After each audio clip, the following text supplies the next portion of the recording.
50-50 podcast. English accent starts at 3120. Oke, so hari ini aku ada Zen di sini. Gue panggil lo Zen. Dido. Dido aja. Yeah, Zen is my family name. Oke, tapi pas kita ketemu lo bilang panggil aja Zen ya. So gue masih ada itu di otak. Atau gue yang lupa. Lebih gampang Zen jadi aku panggil Zen. Oke, ya udah. Dido. Ya. Dido. Oke. So Dido, gue ajak di sini karena ada podcast yang gue dengar, ada di Yellow Lightsaber podcast namanya. Ya, yeah, Yellow Saber podcast. Yellow Saber. Dan kalian bahas apa? Pemecatannya Gina Carano. Aha. So karena gue pikir mungkin ini tema yang US banget, AS banget, Amerika Serikat banget, you know. Sampai mungkin kalau ada fan Star Wars di sini di Indonesia, mereka kayak gimana, like gak ngerti kenapa dia harus dipecat, kenapa itu harus jadi isu. So, gue mau bahas di sini, apalagi karena gue bisa dalam bahasa Inggris, tapi kalau bahasa Indonesia gue agak like kosakata kurang untuk bahas itu. So, gue minta lo datang untuk bantuin gue. Belum ada aku ya. I'm doing really well. Gue lo terus. So, dari perspektif lo, kenapa Gina Carano dipecat? Sebenarnya jangan dari perspektif gue dulu jelasin. Okay. Jadi, Gina Carano ini dipecat karena dia bikin post di Instagram Story membandingkan gimana rasanya jadi Republicans, which is Tunggu. Dia nggak bilang itu loh, ya kan? Dia nggak. Oke. Gue mau bantuin lo karena yang lo bilang di Star Wars podcast udah benar, tapi ada fakta lebih yang bisa bantuin argumentnya. Dia nggak jelasin apa metafornya belum dijelasin. Nggak metafornya. Bagian Nazi Holocaust Jew itu ada, tapi compared to what itu belum jelas ya kan? Kalau translated in the language ya, dia bilang kita bisa asumsi pasti she means ya, tapi dia membandingkan iklim politik di sana sekarang itu iklim politik, the political climate. Ya, itu sama dengan ketika lo di masa Holocaustnya Nazi, di mana dia bilang di situ kalau misalkan Nazi itu tidak membantai kaum Yahudi dengan cara langsung dibantai, tapi mereka itu membangun persepsi kalau Yahudi itu jahat. Jadi istilahnya bahasa sopannya cepu tuh apa ya? Pengaduan. Jadi masyarakat itu tuh bisa mengadukan, oh nih tetangga saya Yahudi. Jadi gampang dikumpulin, gampang istilahnya dieksekusi lah gitu. Nah, Gina Carano itu membandingkan kayak gitu peristiwa Holocaust dengan iklim politik sekarang, di mana ketika lo punya pendapat politik yang berbeda, lo langsung dipersekusi. Bedanya adalah bukan sama Nazi, bukan sama government. Sebenarnya sama government, tapi dikontrol lewat media. Which is menurut gue sendiri itu, ini sekarang masuk ke persepsi gue ya. Okay. Menurut gue sendiri itu bukan sesuatu yang ofensif. Karena memang kenyataannya begitu. Kalau kita lihat 4 tahun belakangan di US sendiri kan banyak banget persekusi ketika narasinya itu berbeda politik satu sama lain. Media itu akan secara langsung ngegas ngegas politik lain kalau dia tuh rasis, dia tuh bigot, dia tuh salah gitu. Yang dia minta kan demand, yang Gina Carano demand itu kan sebenarnya adalah ya udah gitu loh, political berbeda, lo nggak usah ngepersekusi satu atau yang lainnya gitu. Dan dia dipecat karena itu gitu. Dan dia dipecat karena menurut Disney, or Lucasfilm or whatever, dia buat metafor yang gak boleh membuat. Iya, jadi menurut gue sih dia membawa itu alasan komparasi yang bahaya. Karena cuman kalau menurut gue sih itu it's just a final straw aja sih. Itu cuman udah lama karena dia nggak cocok dengan mereka. Karena awalnya kalau Dennis perhatiin, dia itu kan meranin karakter Cara Dune ya, perempuan yang strong ya kan. Jadi ada di mana kayak terutama kaum perempuan dan kaum LGBT itu kan kayak oh ya wow pasang pronoun lo dong, dan dia tuh nggak nyaman. Makanya dia pasang pronoun itu kan bip bep bob apa kalau nggak salah ya kan, dan itu memancing kemarahan. Itu satu. Terus kedua, pas lagi anget-angetnya pemilu nih, as a US citizen you know lah keadaannya di sana gimana kan, dia kan bilang voter ID lah gitu loh. Supaya pemilu itu sah gitu. Itu yang kedua tuh, strike 2 tuh. Nah, strike 3-nya nih kalau baseball, nah itu yang dia compare itu. Gitu. Kalau menurut gue sih sebenarnya kalau lo mau mecat dia karena political view fine. Lo nggak mau bawa-bawa politik itu company policy lo fine. Tapi Pak Pedro melakukan hal yang sama di tahun 2018 nggak apa-apa tuh. Dia ngebandingin kayak pendukung Pak Oren, Donald Trump. Itu dibilang kayak dia posting foto yang jelas-jelas bukan dari border US, itu kalau nggak salah orang Palestina ya, kalau nggak salah yang anak-anak Palestina yang lagi di dalam tanda kutip dikurung. Ya, yang gue lihat adalah dia compare Nazi sama Confederate soldiers sama Trump supporter. Yes, right. Dan itu Loser.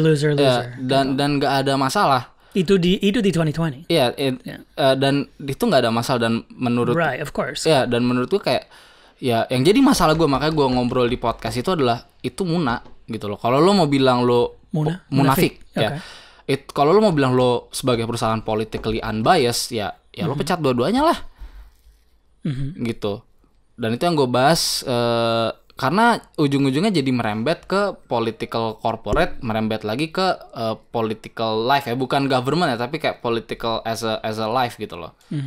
Gitu. Antara masyarakat, politics antara ya. Dalam bahasa Inggris namanya identity politics. Yes, identity politics. Terus di Indonesia itu sampai dibahas gak? Sampai ramai di Twitter?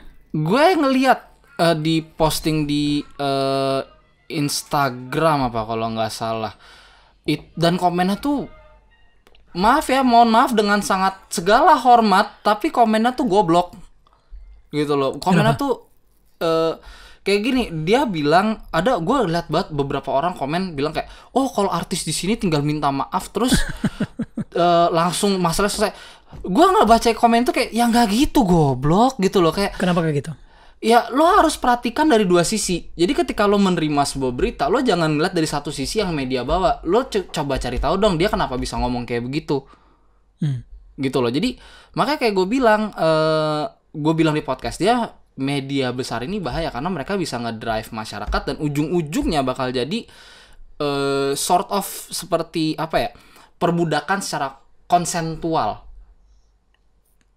Gimana? Coba lagi. Perbudakan secara konsensual, di mana masyarakat itu diperbudak secara halus dengan mindset. Jadi media ini kan punya pengaruh ya. Media ini bisa punya pengaruh kepada social public figure. Terus mereka membawa suatu narasi ini yang paling benar, dan mereka ngedrive masyarakat gitu loh. Jadi mereka membawa masyarakat untuk menuju opini itu. Tidak ada kebebasan lo berpikir hal yang berbeda. Ketika lo menyampaikan pendapat yang berbeda, lo langsung dipersekusi, lo salah.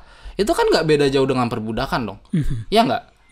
Lo menciptakan sebuah masyarakat secara pola pikir secara apa ya, monoton ya namanya ya. Iya kan? Itu jadi perbudakan, jadi diktatorship kan, tirani kan jatuhnya kan.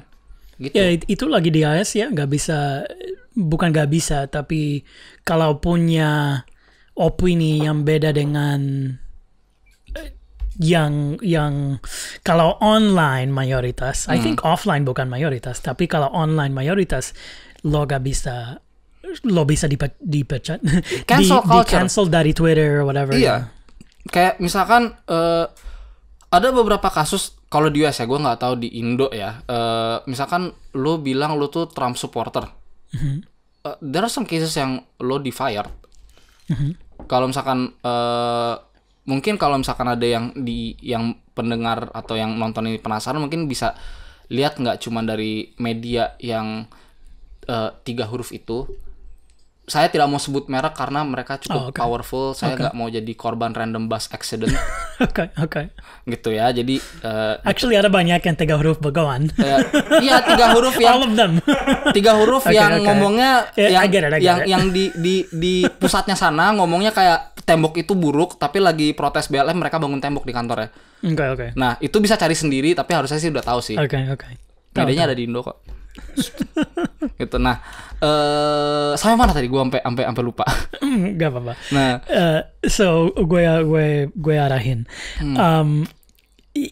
Masalah gue dengan isu ini di Indonesia. Yes. Ya, isu negara gue dibawain ke Indonesia adalah karena di negara gue sendiri di AS ada banyak kebingungan, can I say confusion? Yes. Ada banyak kebingungan yang kadang-kadang sengaja dibuat sampai masyarakat di sana di AS agak bingung dengan fakta, okay? The truth yang benar tentang fact checkers.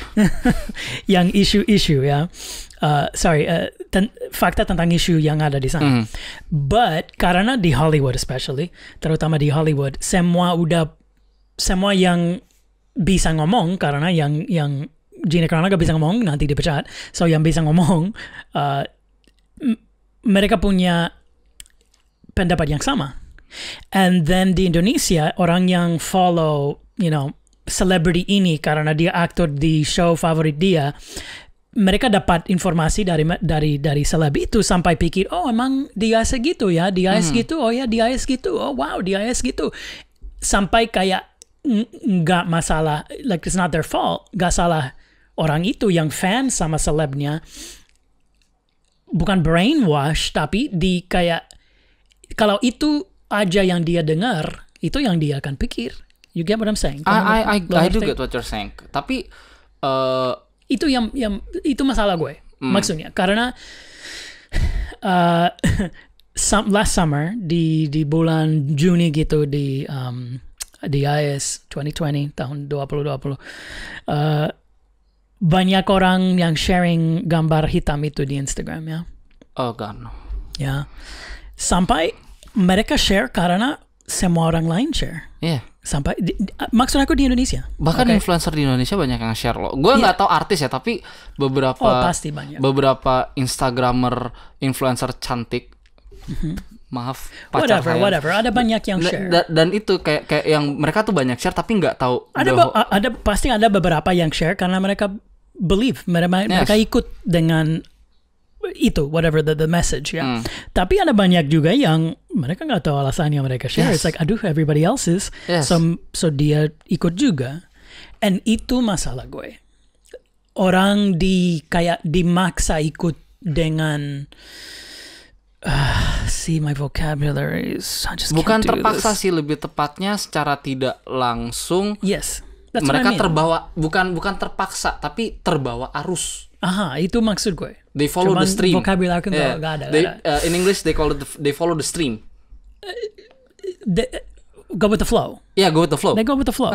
Mereka kata itu orang Indonesia di sini yang gue gak salahin mereka. Lagi I'm supporting the fact that mereka going with the flow, like sampai what is this like gue gak salahin orang Indonesia itu like gue fan sama Pedro Pascal aja or something like that.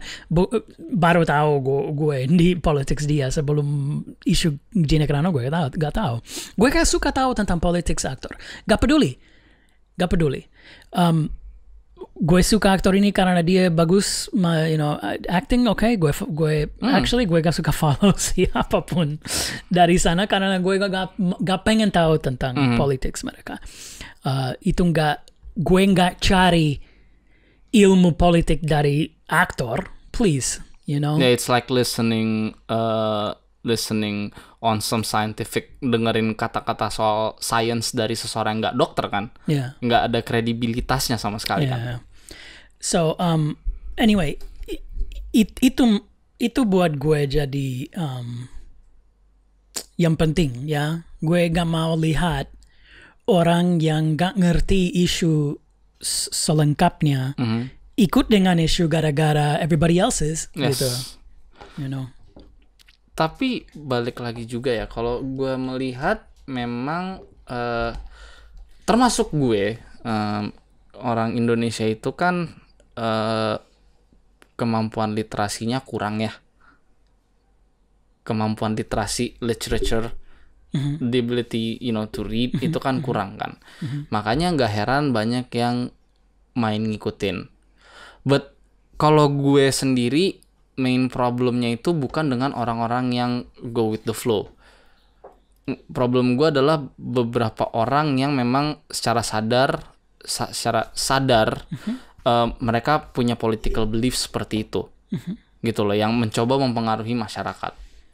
Say beberapa akun Instagram atau mungkin beberapa artis yang contoh yang paling konkret sih sebenarnya feminisme di sini sih. If you notice, menggalakkan gimana? Kurang tahu. Kalau feminisme di sini kurang tahu.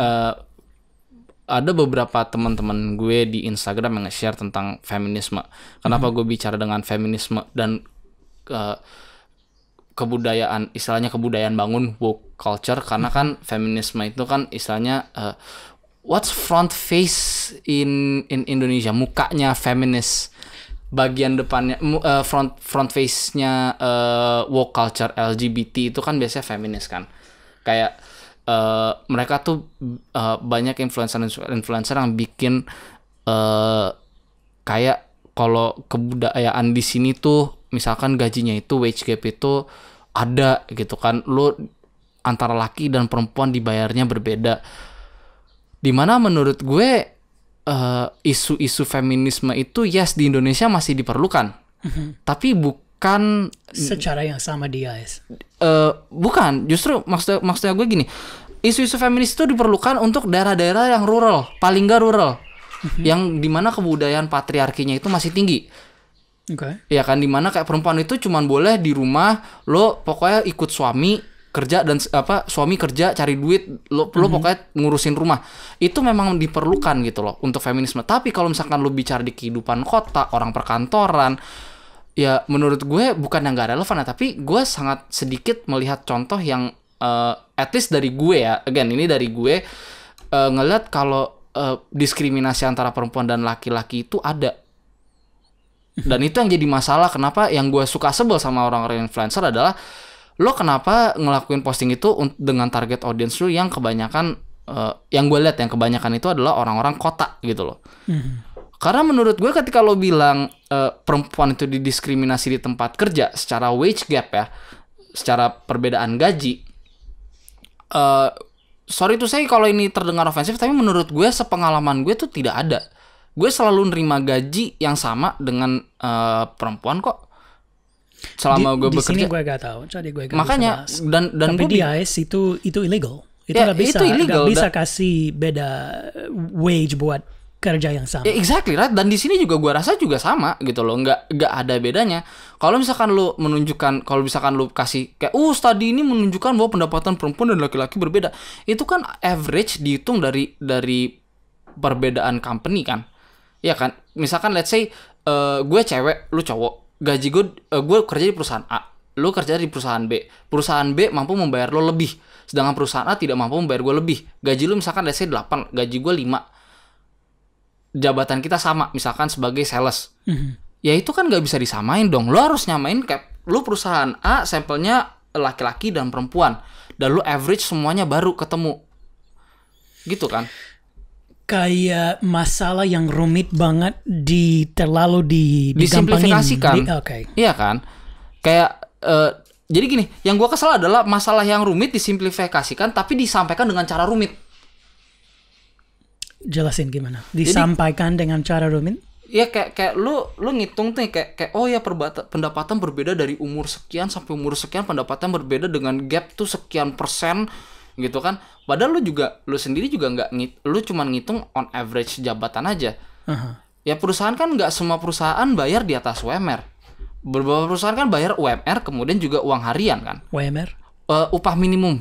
It's a minimum wage in English. Cuman bedanya kalau in US kan it's per hour kan. Kalau di Indonesia itu per bulan. Oke. Per bulan tuh kalau nggak salah 4,2 ya sekarang ya. Ya di Jakarta. Difference on the city. Ya, difference on the city kan. 4,2 juta. Let's say gaji gue 5, terus gaji yang gue cewek misalkan, terus gaji orang B 8. Ya kan? Double the salary. Dan kebetulan gendernya dia laki-laki, gue cewek misalkan. Oke. Tapi gue kerja di perusahaan yang berbeda, kan nggak bisa lu samain.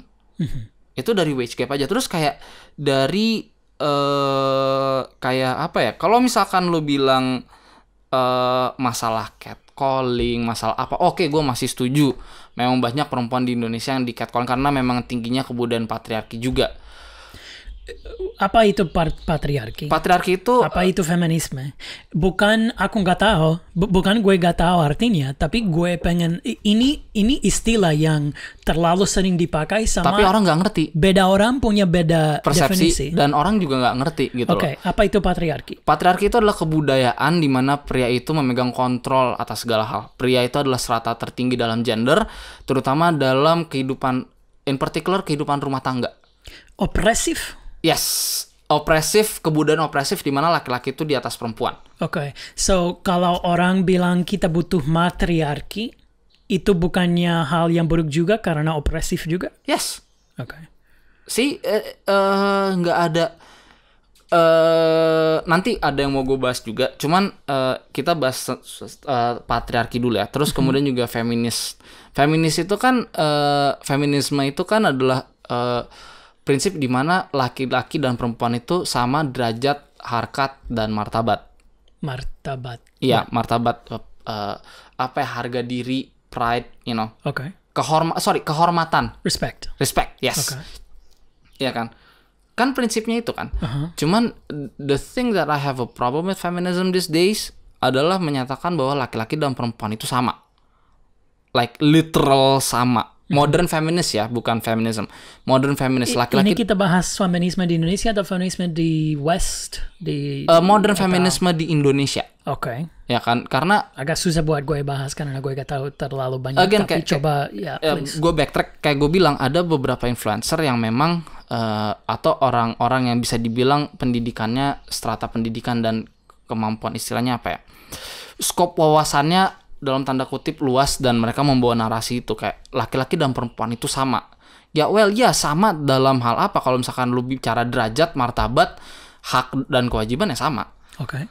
Tapi kan bukan berarti like literal the same. Ya kan? Bedanya adalah The ones carry a life. oke. Ya kan? Dan Bahasa Indonesia aja. yang satu membawa kehidupan dalam perut. oke. Ya kan? Dan apalagi yang gue punya problem lagi dengan feminisme zaman sekarang adalah selain mereka tadi kan bilang kan sama kan, cuman mereka kayak bilang stop violence, tapi mereka juga bilang laki-laki itu jelek, laki-laki itu bangsat, laki-laki sama aja semuanya.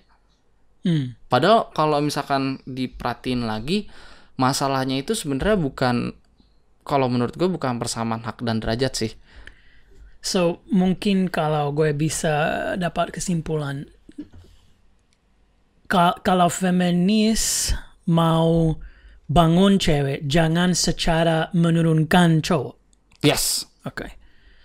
Kalau gitu, I think I agree. Yes. Pasti.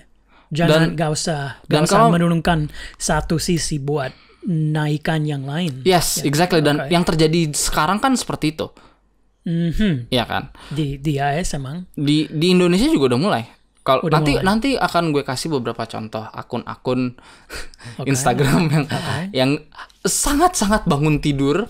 Nah, bangun tidur you mean woke? Yes. Oke. Susah bahas woke bahasa Indonesia. Yeah. Dan apa ya? Gue melihat permasalahan apalagi kayak feminisme itu sebenarnya berangkat bukan dari, kalau menurut gue ya, bukan cuma dari persamaan hak dan derajat. Karena ketika kita bicara di abad 21 ini, nilai-nilai feminisme secara asli, kalau di US kan ada first wave, second wave, third wave kan. Nilai-nilai first wave itu menurut gue dan harusnya ya untuk di masyarakat abad 21 itu adalah sesuatu yang rasional dan sudah istilahnya ya udah obvious gitu loh. Udah yang ya udah gitu loh, itu sudah harus tertanam kalau semua orang itu punya hak, kewajiban martabat yang sama regardless the gender, ya kan? Cuma permasalahannya adalah ketika lo bilang ya memang terjadi banyak sekali kasus pelecehan perempuan di Indonesia, itu tidak bisa dipungkiri, dan gue stand dengan feminis untuk banyak hal seperti itu dan harus diperbaiki. Yes, gue setuju sekali. Gue setuju sekali banyak pria bangsat. Yes, gue juga setuju sekali. Cuman yang gue berbeda adalah caranya, gitu loh. Feminis itu kan cara feminisme zaman sekarang yang modern, even di Indonesia pun udah mulai kayak menjatuhkan kayak laki-laki itu jelek, toxic masculinity, apalah bahasanya, dan bahkan gue sendiri juga nggak ngerti. Sedangkan menurut gue adalah solusinya adalah kita tuh harus mengajarkan laki-laki cara menjadi laki-laki. Gitu loh, cara lu gentle sama perempuan, punya prinsip, chivalry, gitu loh. Kayak lu tuh ketika lu udah, apalagi ketika istilahnya mungkin pacaran atau mungkin nikah, lu tuh harus istilahnya lu yang narok karpet supaya perempuan tuh jalan gitu loh. Lu ada macam feminis yang gak suka itu. Ada gitu macam feminis yang gak suka itu. Masalahnya adalah ketika kita mencoba mengajarkan itu ke generasi muda zaman sekarang untuk laki-lakinya, feminisme malah bilang kayak, oh nggak bisa, perempuan itu tidak lemah, kayak begini, bla bla bla bla. Oke. Menurut gue kalau ada cewek yang nggak mau sampai my vocabulary, dianggap gitu dengan chivalry, dia bisa tolak secara halus, ya kan? Oh no, thank you, tidak, terima kasih. Iya, secara halus ya. Gak usah marah ya. Iya, tapi kalau lo marah kayak, one advice though, kalau misalkan lo masih this sound controversial, ini terdengar sangat kontroversi, tapi kalau gue sebagai laki-laki, ketika lo masih mau nge-treat woman, coba hindari perempuan kayak gitu sih, menurut gue ya. Aku nggak tangkep. Iya, coba ulangi. Kalau misalkan lo berhadapan dengan perempuan yang super woke, it's best to avoid. Kalau lo mau cewek woke, avoid her. Gue gak. Kalau lo mau ngedate, the point is try not to date a woke woman. It will get you trouble. Oke, wah ini pendapat lo ya. Pendapat pribadi gue ya. Disclaimer. That's you, no problem. So karena kita udah bahas sampai sini. Tadi lo kasih tahu gue tentang salah satu pemimpin cewek. Bukan Kartini tapi Cut Nyak-din. Oke, gimana Cut Nyak-din dari Aceh. Tapi gue gak tahu banyak tentang dia, gue tahu lebih tentang Kartini. So kasih tahu dikit tentang Cut. Cut Nyak-din itu kan pejuang di Aceh ya. Dan again gue juga pelajaran sejarah gue lupa. Cuman dia itu ikut berjuang dan she actually fought the war. Gitu. Makanya gue punya pendapat pribadi kayak Kartini itu menurut gue yang memang mengukuhkan. Ibaratnya kayak misalnya kalau lo tahu telepon, Graham Bell kan yang dibilang invent the phone kan. Ya nggak sih? Iya emang, tapi dia masih he gets the credit. He gets the credit kan. Tapi kan yang penciptakan sistemnya itu pertama kali kan Thomas Alva Edison kan. Nah, it's the same with Cut Nyak-din. Cut Nyak-din is one of the first women who fought on the wars. Gitu loh. Makanya menurut gue kayak kalau misalkan lo mau contoh perempuan kuat, strong woman, wow gitu kan. Nah, nggak cuman Kartini gitu loh. Nggak cuman Kartini, karena Kartini itu kan memperjuangkan hak untuk berpendidikan dan segala macam kan. Tapi if you want to emphasis on woman is strong, ya lu cari role modelnya ya dari Cut Nyak-din juga gitu loh. Tapi gak usah membandingkan sama Kartini karena gue pengen tahu lebih tentang Cut. Gue juga nggak tahu.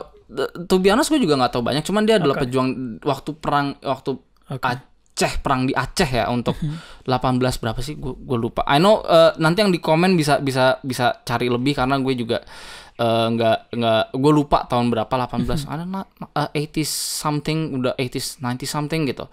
Nah dia itu salah satu pejuang wanita juga yang ikut berperang, dan dia itu di akhir hayatnya dia ya ketangkep dan meninggal karena sakit. Tapi ya itu dia ikut berjuang dalam perang. While the other women just sitting around, dia ikut berjuang. Kind of like Indonesia's Mulan lah. Gitu loh. I see. Dan itu adalah contoh yang baik kan untuk perempuan kuat kan. Alasannya gue mau tanya tentang dia untuk selesai bagian bahasa Indonesia podcast, because gue gak mau orang salah tangkap bahwa kamu gak suka cewek, gak support cewek, atau gak support feminisme, atau gak suka feminisme. Bukannya gitu, tapi lebih halusnya I'll let you say it. Gini, disclaimer sebelumnya ya, gue bukan Ini ahli. setelahnya, but go on. Ya, gue bukan ahli kayak begini.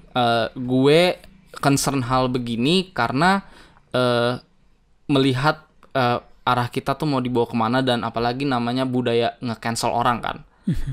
Dan ya di sini ada. Di sini udah, gue takutnya kebawa sampai sini. Gitu. Gue bukannya tidak suka perempuan, enggak. Well, I have a girlfriend, obviously. Dan gue mensupport persamaan hak dan derajat. Yang gue nggak support adalah merendahkan satu gender untuk menaikkan gender lain. Okay, let's stop there because I agree with that. And ini terhubung dengan yang gue bahas di episode sebelumnya. Jangan terlalu cepat emosi, jangan terlalu cepat asumsi. Yes. Coba ngobrol dulu. Yes. Untuk sampai solusi bareng. Yes. Okay. So gue setuju dengan that much. And I think kita pasti bisa bahas ini jauh lebih lama dalam bahasa Indonesia, tapi karena kosakata gue agak obviously agak kurang. Aku mau pindah ke bahasa Inggris.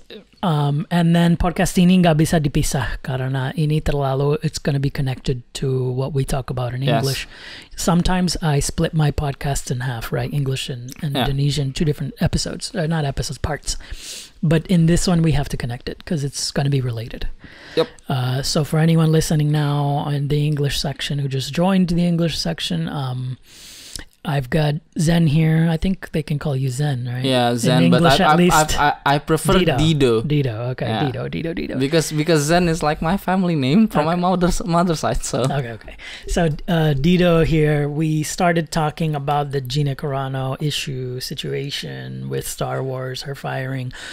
And I wanted to know how that identity politics type of situation occurs in Indonesia, how it affects Indonesia, which apparently it's starting to be similar. Yes, but not fully. Not fully, which is I'm grateful for. So basically, I was invited by a friend of mine in Yellow Saber podcast. Discussing about the firing of Gina Carano, right? And discussing how hypocrite the entertainment industries and corporates in general, because they want to capitalize on this woke culture, should I say? Yeah, right. So Gina Carano is fired because comparing Holocaust with the political climate, right? Okay. Yeah. I want to stop you there because she never finished her metaphor. Yeah. She just said, don't do this thing that happened Yeah, before. right? Go on. I know, even though we all know We can assume. Well, we all know now that she's a Republican, right? Yeah, I guess. I don't follow her politics. I don't follow her. I do not care about any celebrity's politics. Even if there's one that I agree with. Not that I agree with her.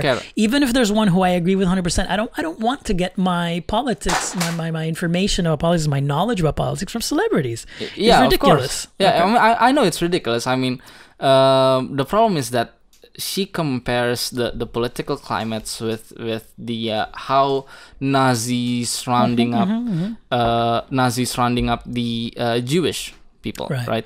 Which is what she said is exactly the same with, I think it was Auschwitz Museum or something. Right. They made a similar. Yeah, they made a similar statement in 2018. I think you can show the clip. You can show in the video. No, it's gonna be too hard for editing. Yeah, okay, it's okay. Yeah, right. So, the problem is that Disney doesn't take it. Disney already had a beef with her, and they were just looking for any reason to get rid of her. Yes, That's I what mean, that strike. was. It was like in baseball, it's like strike three, right? The first one is I think it was gender pronoun. The problem. Oh, I don't even care. But let's take it to here with. Yeah. So because you're a Star Wars fan, Yes. and you mentioned that the fandom is getting split. Yes. Let's talk about in that sense, because I'm not really a Star Wars fan. Oh, okay. I think I'm older than you, so I grew up with it maybe a little bit more than you, but I never really became a huge fan. So I watched them, and I think I've seen all of them, but I'm not a fan. Yeah, Really. including the shitty ones. Including the shitty ones, including the ones where he re-released it with more CGI. Yes. I think I saw them in the theater. So it's funny because you talk about how the fandom is getting split. The company is getting split. The company is split. Is splitting. Okay. And the funny thing is like you guys mentioned, which I totally agree with in that podcast, is like, why would Disney spend all that money to buy Lucasfilm if they're just going to, I have no better vocabulary, shit all over the fans, Yes. right? Yeah. Here's one that bugged me that I heard about. Correct me if I'm wrong. One of the people who works in Lucasfilm was laughing at on Twitter a big Star Wars fan who cried when they saw Luke. This is a spoiler, so let me wait a little while before people tune out. When Luke showed up at the end of Mandalorian, some super Star Wars fan cried. It was like, man, it made me cry. And then a Lucasfilm employee laughed at them like, imagine crying over a TV show. It's like, why the hell would you do that? Why would you shit on the fans? Yeah. They're the ones who are providing your work, essentially. Like, if there's no market, then there's no Star Wars, then you have no job. Yeah. Right. Even though he clarifies, it was like, it was just for a joke, and you know, it's not a good joke. It's not a good joke. I don't think that guy, whoever said that, guy or girl, I don't even know who it was. I think it didn't mean it as a joke. I think that's his way of covering. But it's just a way of covering. And here's the thing: I don't think that person should get fired for that. Yes. See, I think we're on a similar position in that with the whole cancel culture stuff, we can be against cancel culture to the degree that even someone who says something literally bad should not get canceled. Yes. I only agree cancel culture if it involves criminal activities. Okay, yeah. Right? I think it's a common sense, and we should agree on. I wouldn't say we should, but we all agree on that, right? I mean, let's say if someone does harass someone sexually or involves in... how can you harass someone sexual? Oh, you mean sexual harassment via what's written? Not on what's written, like what's done physically. What's done physically. Well, that's not on social media. Okay, you're talking about someone getting canceled from their job. Well, fired. Yeah, fired for doing something criminal like money laundering or something. Okay, yeah. That is fair, but sure. If someone's just having an opinion, and then he gets canceled. Wrong thing. Yeah, kind of like quote unquote wrong thing, especially when it comes to political views. I don't think it's right though, because everyone has the right to have their own opinions, isn't it? Absolutely, I think they should be. Right? There's no other way to think without going through the process of thinking something stupid until you get educated and you modify your thoughts. Yeah, I mean that. I think this is what I think we discussed this like way. I think it was like 2 years ago. We spoke about the beauty of freedom of speech, right? Right. People are very confused about freedom of speech. Yeah, I think. Freedom of speech. The beauty of it is that you open the gate to have a conversation. I mean, maybe you won't reach a conclusion, I would say.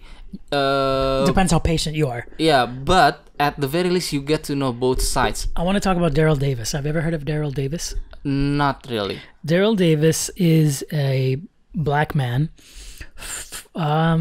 American, but he like his parents were in the military, or one of them was in the military, so he lived abroad a lot, like in Saudi Arabia and different.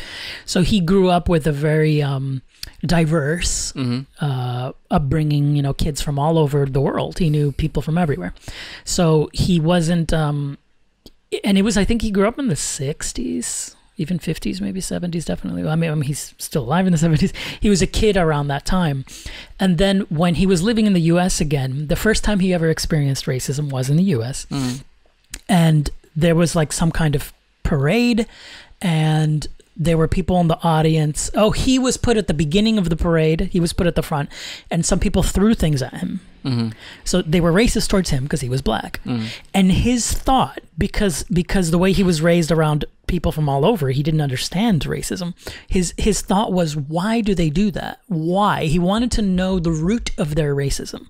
He wasn't angry. He was curious. Okay. Yes.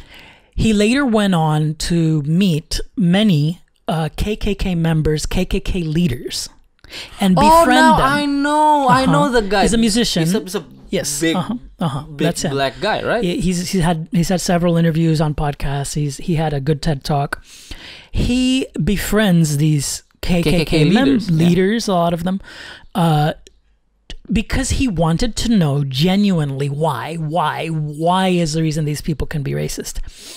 And until when these genuine racists, who I don't think I could do what he does, but I see beauty in what he does, he befriended these KKK people to the point where they felt that they were being listened to, right? So exactly what you're talking about, freedom of speech and the importance of it, is that if someone believes something because the color of this other person's skin, they are blah, blah, blah. That person who believes that, if I am that person, then I need to be at least given the respect that, okay, you believe that? Why do you believe that? Yes. Not to be told, you're stupid. That might be what I think. Yeah. I think that person is stupid. It would be so hard for me to do what Daryl Davis does. Yes. Right? I would be quick to say, man, that racist is an idiot. But what people maybe should be doing is, hey, racist. Well, not saying that, but excuse me, why do you believe that? Oh, really? Oh, don't you think it's because, well, here's a fact, and here's a fact, and here's a fact.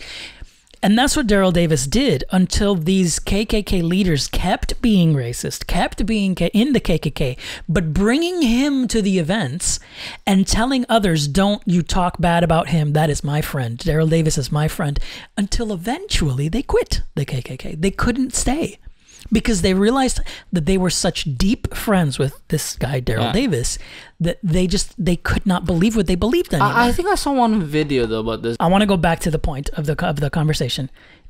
So last year, when the summer was going on with a lot of protests about BLM, a lot of seriously peaceful protests, and then a lot of not peaceful protests, probably way more. Not peaceful protests, way more, which I wasn't paying attention much to social media during the Ferguson stuff, during Trump's inauguration. I guess there was a lot of protests, like violent protests as well.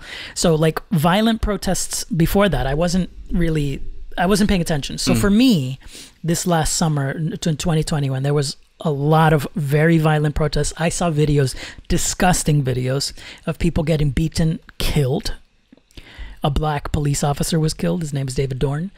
A lot of this that went on, I was like shook to my core. I was spiritually shaken. I had a existential pain last year. And then when I saw Indonesians, this is what I was talking about in the Indonesian section of this podcast. When I saw Indonesians posting the black picture because they were just following other people, like, oh, well, everyone else is doing it, and I do think Black Lives Matter. Of course Black Lives Matter. Okay? I'm not going to go and say all lives matter. I understand that there's this whole like perspective issue on that. I'll specifically say it. Black Lives Matter. Absolutely they matter. Okay? And the thing is that when you look at the facts and the data, it doesn't match what the media claims in the US. Yes. And what bugged me was for people to say things like, well, this is the voices of the unheard. This is what it comes to when we haven't been listened to when nothing's changed. What do you mean nothing's changed? How dare you say that the US in 2020 is not less racist than in 1990. Are you insane? Of course it's less racist. That doesn't mean that it's not racist. Now let's take it back, yes, to the 70s, 60s, 50s, 1900, 1800s. Yeah. Don't you dare say that nothing's changed. Things have changed. A lot. Things have changed dramatically. If you look at, see, that's the problem. People try to compare black to white or black to this and that. They don't dare compare to Asian because Asian in the US is like phenomenally well, doing way better than everyone else. But that destroys their narrative about racism. So if you compare just to black people in the US now to their parents or their grandparents, they're doing way better. Okay? Way. This is not to say racism doesn't exist. Racism will always exist. And it will always exist, exactly. It's kind of like prostitution. It will always exist. But here's the thing. As long as we stop people from talking, stop people from saying what they believe, as long as we keep prohibiting free speech, even someone who believes the most racist thing in the world, then we cannot slow down or stop racism. I should say slow down because, like I said, it's never going to end.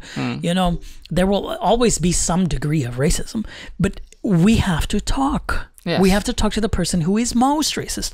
And then for people to have been spouting all of the most extreme Black Lives Matter narratives of the summer of 2020 and not consider the situation of Daryl Davis was just mind-blowing to me. And it's like, do they not know? They probably do not know.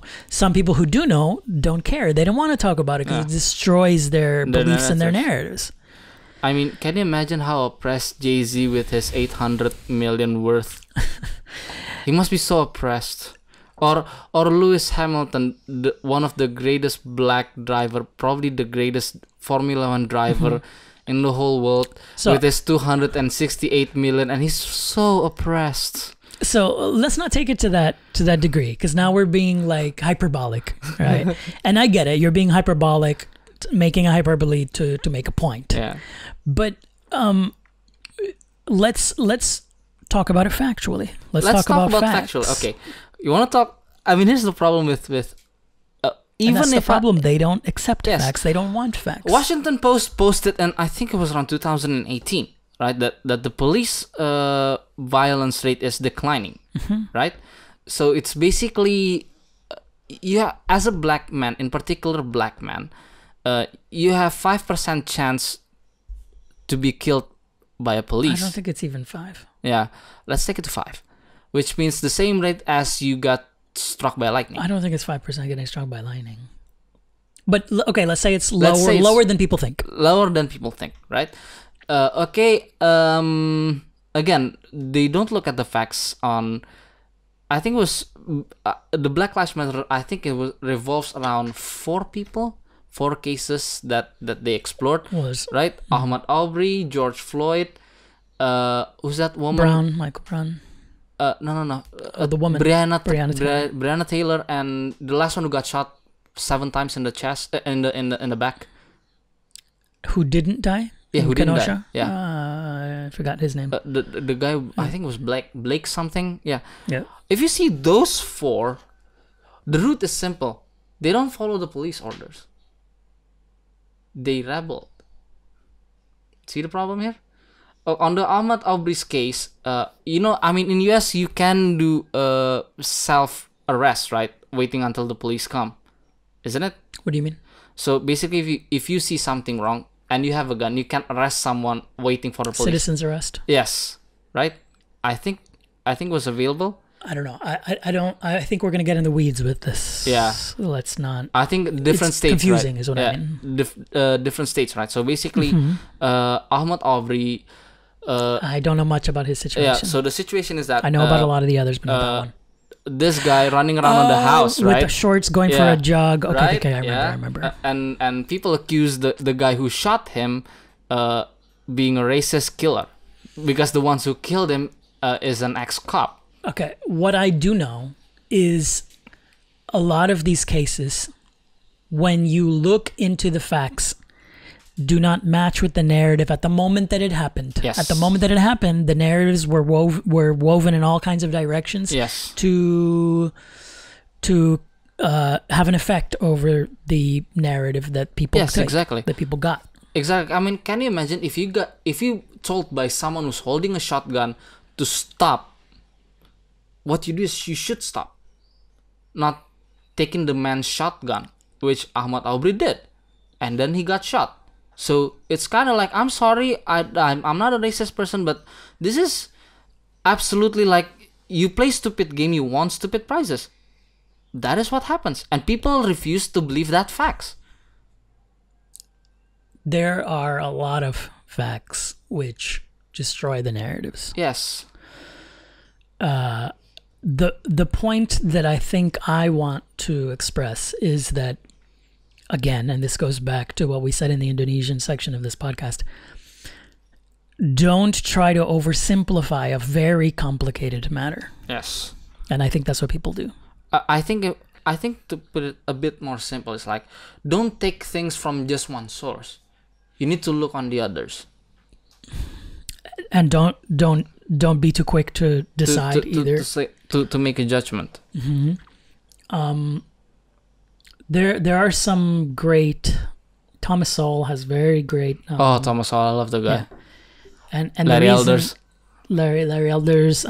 He's a little more inflammatory, so like I won't be quick to mention him. Yeah.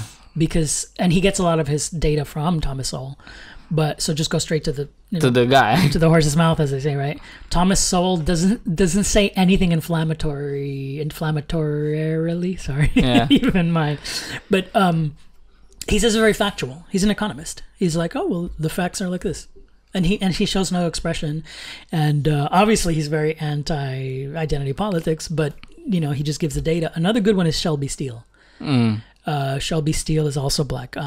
And he has a film about the Michael Brown case. It's called What Killed Michael Brown. You should watch it. Yeah. He shows how much more complicated the matter is than we were led to believe at the time that it happened, which I wasn't paying attention, so I can't say I didn't know about it. Yeah. I knew very surface level. This is just something that I've started to pay attention more now because it's unavoidable. It's everywhere. But and see, that's what bugs me too, is how politics is now unavoidable. Yes. And I'm talking about U.S. politics. I don't know anything about Indonesian politics. So, but it affects everyone now. Yeah, you can't watch sports and it's like, oh, there it is. You can't watch a movie. It's like, oh, there it is. It's like you can't play video games. Oh, there it is. Some people. Last of Us 2. Yeah, I haven't played any of them. I don't know, but from what I hear, it's there. So, I guess we're getting people angry about all this. Oh shit! They're throwing glasses. All right, let's go have a no. But I mean, I guess to wind this down, I do think people. So I used to be more kind of neutral. I didn't care about politics. It was not interesting, right? I think a lot of people were. I think obviously Donald Trump changed that because he made politics at least interesting. You can't say it wasn't interesting. I'm not saying that made me interested. It didn't. Even when he was president, I wasn't paying attention. But he made a lot of people really focus, right? Yep. people who hated him or people who loved him. But I think people should still be allowed to express their opinions. No, excuse me. Of course to express it, but some people should be allowed to just not care. Yeah. Whatever, that's them. Then they don't want to know about politics. They want to have a release playing a video game, have a release watching a movie or sports without any political. Let it be. Yeah. Without any political messaging, which is what it is. So I think essentially that's what got me. Yeah, irked. But I think again, as you said, what got me into politics is like what you just mentioned, right? Because it's everywhere. The culture wars. The culture war is everywhere. I was like not stopping. I can't think of a single film that is political free now. Well, I mean, when you start looking for it, you see it everywhere. Yeah. There were movies from 5 years ago, even 10 years ago, that I didn't see any political messaging in it. But now, until now, I look back and I'm like, I was there, huh? Yeah. I mean, you kind of just have to ignore it.